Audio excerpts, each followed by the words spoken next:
morning and happy Tuesday. I hope you're having an excellent week. Some quick thoughts on real estate before I head off on the road for my day, which will today. It's going to include a walkthrough of a new listing. We're going to do an assessment and see how's the condition of the condo after the tenant left. It's been tenant occupied for about 10 years now. So there's going to be some definite touch up to be done. Whether that extends beyond paint and flooring, we'll see. That's what we want to assess, and then we'll start thinking about how we're gonna price it.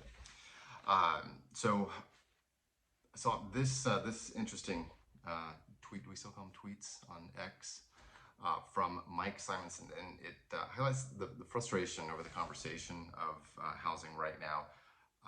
In social media, there are a lot of these doomers that have been calling for the market to crash for like 4 or 5 years now, and they're making like a ton of money on YouTube and on X, and they're giving out just bad information. And if that's causing somebody not to buy a home, they would have lost a lot of money if they were going to buy it 4 or 5 years ago. That house would be worth a lot more. And if they didn't pull the trigger because of what these doomers are saying, that's kind of crappy.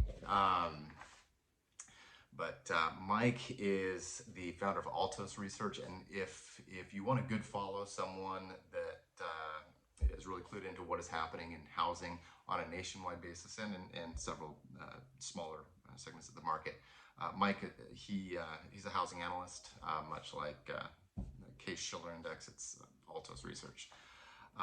Good person to follow on social media for housing.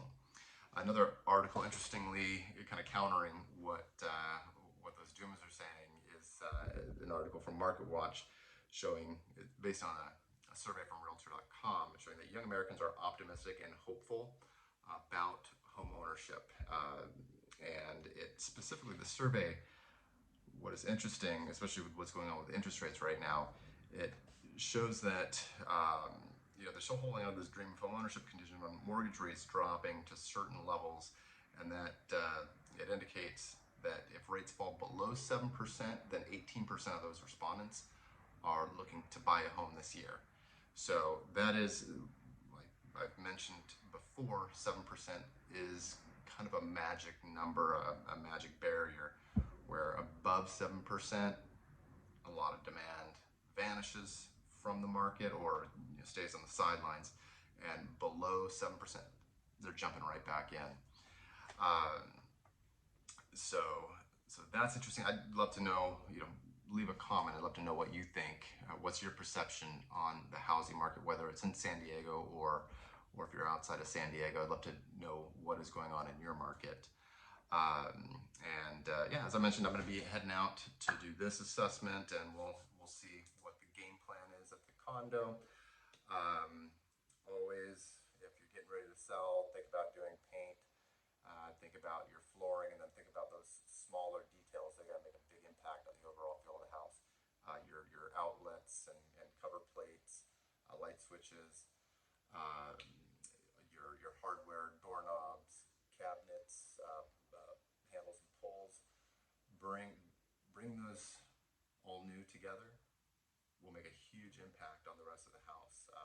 The paint, the biggest part of your surfaces, and then with the hardware, you get the smallest part, and it goes a long way to making a huge improvement for pretty low cost.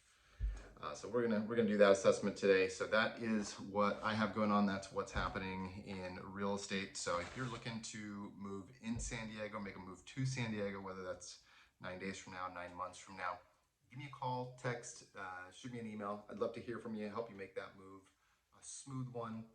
And you have a good rest of your day, and I will catch up with you tomorrow.